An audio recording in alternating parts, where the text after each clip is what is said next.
all, before we get into the new Cradle of Filth album, let's talk about you and you joining, I guess, one of the most legendary metal bands on the planet, Cradle of Filth. You must have been pretty excited to get the news of joining this band. Nah, I was totally tame. Yeah, I was pretty excited, to say the least. I found out in 2019, 2 days before Christmas, December 23rd. Okay. So it was the best Christmas present I could have ever had. So take us down that road of getting into the band. You know, how did you how did you join the band? How did it all sort of play out? So it all started when I was born. I won't go back that far. I was involved in devilment. So I think, when did I come into the ranks? I've lost all track of time over lockdown. So around 2017, 2018, I was involved in devilment. But we only ever did one show together, and it went on indefinite hiatus. So there was new material being released, but nothing actually transpired. So that was a bit of a dead end. But by this point, Dani knew me, we knew each other, and he really loved my composition style and my vocals. And we were actually looking at doing something together. It's not every day Dani Filth goes, I really like your writing. And I'm like, oh, bloody hell, really?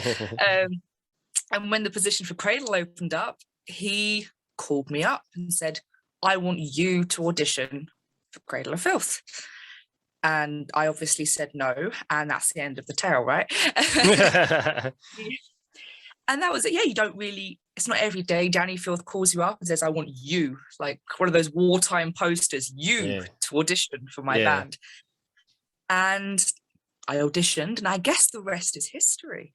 I mean, obviously you knew each other from previously with Devilment, so that's kind of the sort of pathway they sort of led to joining Cradle of Filth. But did you know each other before that, or was that the first time you sort of knew Dani?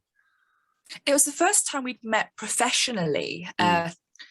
We'd known each other, like sort of like both being backstage, and we knew of each other. The first time I met Dani, I was at HRH Festival in Wales, and I ended up on the Cradle of Filth tour bus.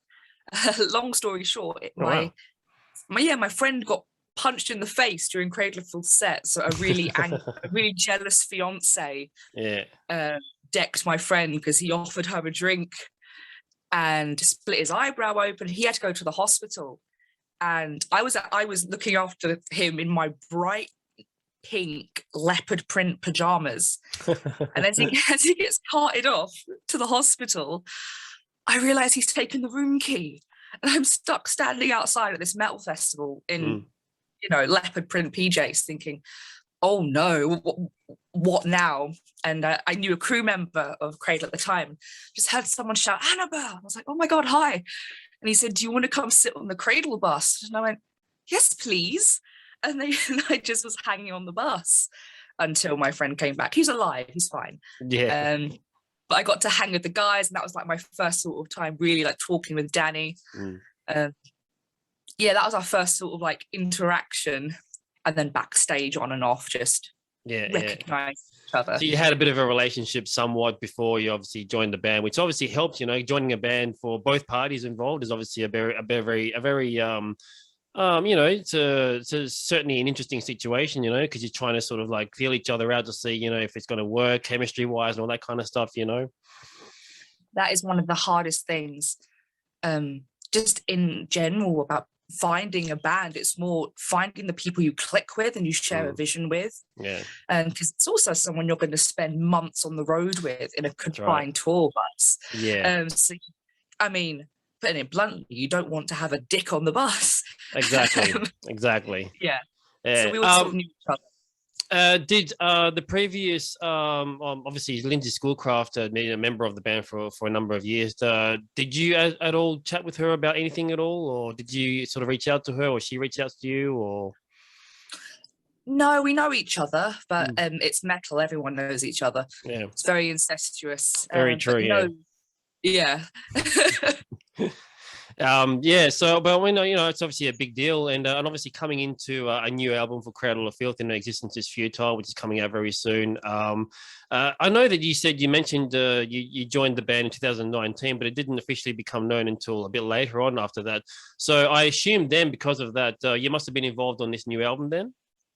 Yes. Don't know if you've heard it yet. I have actually. I was listening to it earlier today. Yes, fantastic stuff as always. Good. So yeah, I was involved in the writing process of the album. So, well, obviously my announcement couldn't happen because of COVID, and we're all in different places. Yeah. So we couldn't get together to do promotional photos, to tour, to do anything. It was really, like in real talk, it was really difficult for me to be like, I'm doing this really cool thing and I can't say anything, and the goalposts were constantly changing. Yeah. So it's weird for me, people like, you're the new member, but for me it's been 2 years in.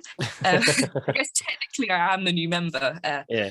But yeah, by the time I came in, there was material there, so material was sort of already written, but they were very open to having my input and having me go over songs and contribute materials. So that was really great, because the goal is to always make it better than the last, to make it's the best album you can. The 3 instrumentals on the album are mine. They are completely mine, start to finish. Okay, cool. So I wrote those, as well as contributing vocals and lyre to the album as well.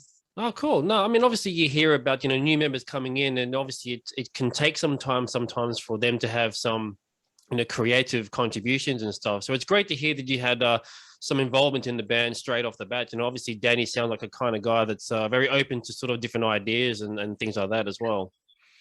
Yeah, and that was really lovely for me, because you don't really know, like, being the new guy or gal in this situation, if you're going to be like on coffee duty, like, like you make the coffees, love, and we do the writing. But I was really surprised at the level of equality and respect amongst everyone, and how everyone sort of interacted and spoke with each other, and how welcoming they were and encouraging for me to give ideas and to contribute with writing.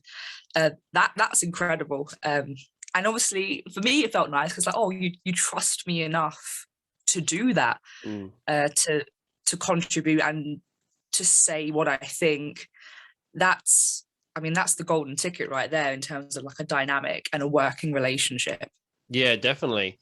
I'd assume then that you must have been quite familiar with Cradle of Filth's back catalogue and their certain sound and trademark signatures and things like that. I mean, how much did you prepare when you were contributing ideas for the new album? I had to, well, I guess as a composer hat on, it's always good to immerse yourself in their sort of material and get an idea of the flavour of the different eras of Cradle. So I had all the albums going off in my ear, like when I was walking around the garden, because we couldn't go outside with lockdown. So I had to make do in the garden, listening to the material, because there's, of course, I know who Cradle of Filth are, but I wouldn't say I'm someone like, I can't tell you the exact year of every single album and what song number 4 on the album from 19 something. Like I couldn't do that. So I was familiar with them, but not like encyclopedia sort of knowledge. So I did really make sure to get into the sort of flow of it, and I'm still finding the groove with writing, and because obviously we did it all remotely, and at this point none of us had been in the same room together as a band, so that was weird. It's like, right, we've just written this album and now we're doing shows. Oh, hi. It's a bit of an interesting sort of dynamic. Yeah, I mean, obviously it's an interesting and unique situation, because obviously the pandemic has affected everyone in the music industry in all different sort of levels and stuff. I mean, I know every band that was putting out albums in the last year and a half has been affected, whether they've had to reschedule release dates and all that kind of stuff. How much of an impact, outside of obviously the social aspect of it, did it impact Cradle of Filth and the album itself? Was there release dates before that were kind of pushed back or anything like that at all, or? Yeah, there were release dates, there were tours. I was supposed to be announced in May 2020. There was a lot of that happening. I think there was I think initially it was going to be a Halloween release, either last year or the year before. I can't quite remember, because we submitted the album around, it was the end of 2020, last year. Okay. See, I've lost all track of time. So it's been finished for a long time. And the time that we had to work on it did get extended, because I remember roughly it was supposed to be January 2020, everything had to be submitted by, but I didn't get into the studio until July of that year. So there was a lot more time given to work on the album. And maybe that worked out better because we had more time to refine songs and really get in there and pick things apart. So yeah, there was things were constantly moving around, and that was difficult for me, because I was like, I want to be bloody announced. I want everyone to know and just share what we've done. But luckily, it is all set to go ahead for October 22nd, unless there's an apocalyptic event of some kind. Of course, you never really know these days, I suppose, right? You know, exactly. It wouldn't be the weirdest thing to happen. No, it certainly wouldn't. And what about touring? Obviously, that's a little difficult. You know, no one's really sure how it's going to be playing out. But do you have dates sort of pinned down at this stage, or? Yeah, we are flying out next week to the US. Oh, cool. We've got I know, 4-week tour in the US. So the Lust, Maud and Torgasm, clever pun. And we're doing Cruelty and the Beast in its entirety. Oh, that's right, because they were supposed to do that, was it last year or something maybe? And they obviously had to like sort of can it and reschedule it. Yeah, there was Russian dates and there was American dates. Yeah. So I'm really shocked it's happening. I'm like, oh my gosh, it's to be touring this year. I mean, no one really expected it. It's still a bit of an umming and ahhing situation, like for bands everywhere. Yeah. So really, this is a really awesome step forward and a beacon of hope to many other bands that it can be possible. Yeah. So yeah, we fly out next week, and the first show is October the 1st. And then, of course, we have our Halloween show at Camden Roundhouse on Halloween, album release show. So that's going to be really cool, doing that in my hometown. Big album show. Proud Londoner moment right there. Yeah, definitely. So this will be your first shows with Cradle of Filth then, right? My first tour, so we did Bloodstock Festival in August. Okay. So that was my first show in front of an actual audience. So we did the live stream back in May. Yeah. Which was really surreal. Because I didn't really know how I did or how people perceived me, because there's no audience. I had to find out how it went after. That was really tricky. I was like, was it, ooh, like there's no one pelting tomatoes at you or cheering. So you couldn't really gauge. And then, Bloodstock Festival, which was the top of my bucket list to do. And that was my first show. I was like, really? Oh, man. Like, no pressure whatsoever. No, of course not. No, none at all. Oh, my gosh. I was terrified. I was in my head, in the fantasy I built, there would have been like a tour run up to that. Yeah. But no, it was right off the bat. So, that was a good... People are like, oh, this is your warm-up. And I'm like, my warm-up? I've got my life for this. So and to actually be hitting the road and doing consecutive shows with the band, it's going to be awesome. I'm very excited. Obviously nervous too, touring during pandemic. We don't really know how it's going to go on the road. Of course, things like meet and greets. It's going to be lots of safety precautions. It's going to be touring in a way that we're all going to be unfamiliar with, because we don't really know how it's going to pan out, the sort of safety measures, and what a different part of the world is like during this pandemic at the moment. Yeah, I mean, obviously it's something that I guess we'll find out eventually over the next few years and such. But I think based on numerous conversations I've had with a lot of other musicians and stuff, that everyone seems to think that touring as we know it will be changed sort of forever. You know, it seems like that's sort of the way that we're going. You know, it's going to be a lot more sort of security and precautions and all this kind of stuff, which, it is what it is, I guess. Yeah, it's one of the hardest things, because it's something you can't control. And during the whole lockdown, like not being announced, and it's nothing anyone can do. It's no one's fault. It's totally out of your hands. And that's just one of the things we're going to have to accept with touring. Yeah, this is the way it is, and there are going to be some things that we can't control. Let's just hope we don't go out in a fiery inferno of COVID. Fine. We'll live. I mean, come on, musicians have got much worse things in their systems over the years than COVID. Yeah, very true. Let's be honest. Now I was looking into your background, and I went onto the official Cradle of Filth page and checked out your social media and looked into your background. It's interesting because you have a classical training in your background, and I was just wondering, where was that leap? How did it happen between getting into that kind of thing and moving into sort of the heavier, extreme sort of forms of music, like your black metal and stuff like that? Were you always a fan of like the heavier kind of stuff, or did you kind of just gradually move into that?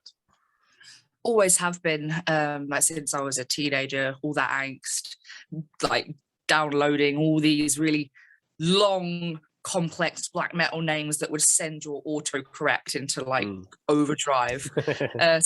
So when my dad was like a Maiden fan and he really liked Metallica, so I sort of always had it in my upbringing, and it was always there. And I always knew as a kid, yeah, I want to be in a metal band. I want to be a rock star.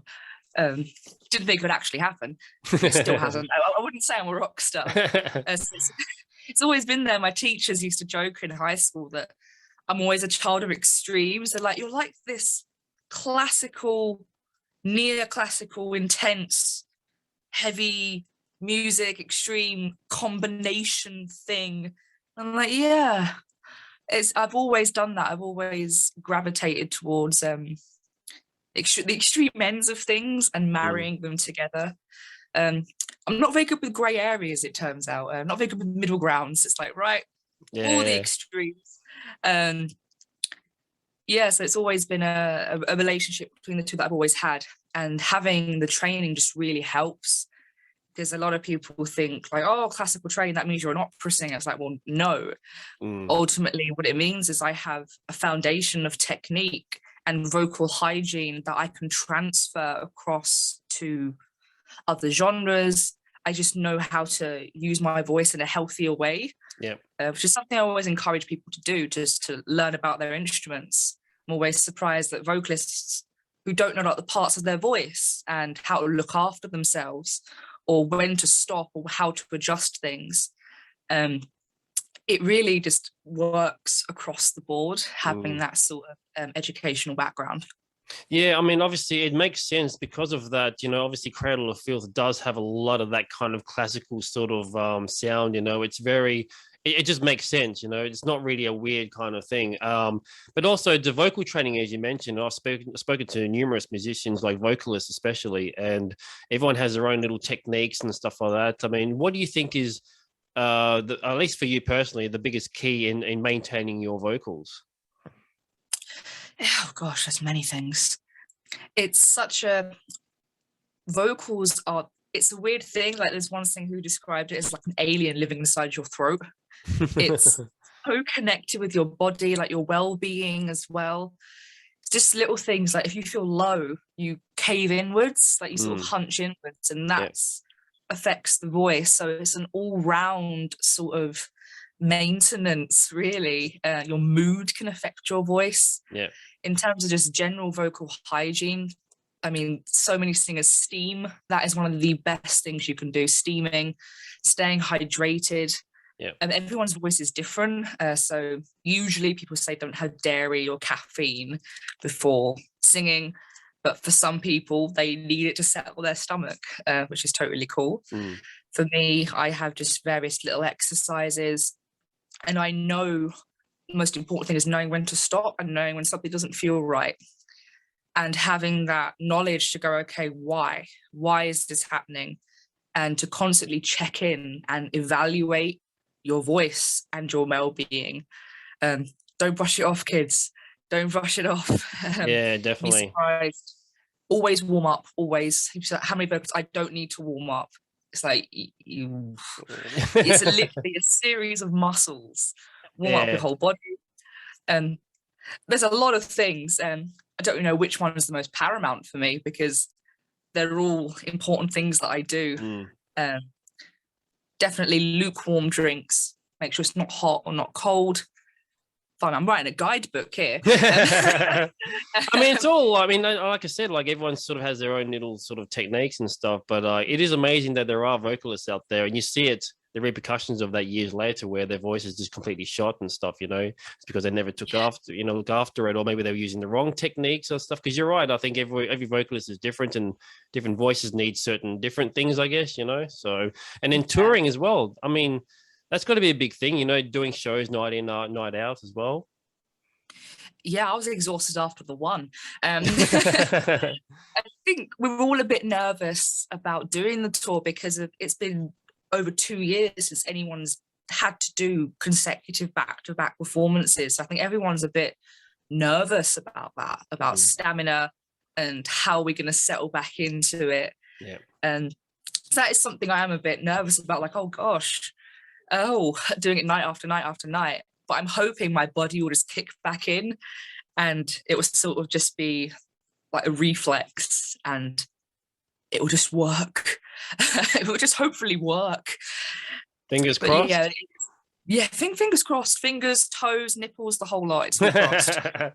Well, look, good luck on the tour, and hopefully it works out for you and the rest of the band. And hopefully, because we've seen you Cradle of Filth down in Australia numerous times over the years, I've seen them at least, I don't know, 2 or 3 times over the years. It's always great to see the band, and obviously we'd love to see you in Australia for the first time as well. It'd be a fantastic thing to see. Yeah, I cannot wait. Australia's top of my list at the moment. For anyone who knows me knows I absolutely love birds. I have 4 birds, all Australian birds, cockatiels, 2 cockatiels and 2 budgies. Oh, cool. And so I'm obsessed with like cockatoos, and I'm hoping that of course, as soon as we can tour, we will be there. And I'm hoping it'll be at the end of a leg. And then I'm hoping I can stay in Australia for an extended period of time after, just to cover myself in birdseed and lay in a field and just let the birds have at me. Well, there's plenty of wildlife around here, and definitely a lot of cockatoos, that's for sure. So yes. Yeah, I just drive down the road, and they're just on the side of the road like all the time, just feeding and, you know, things like that. So I guess we're just sort of used to it, you know. Yeah, they must be like pigeons for you guys, like a little bit everywhere. A little bit, yeah. Oh, I'd never leave like my garden if I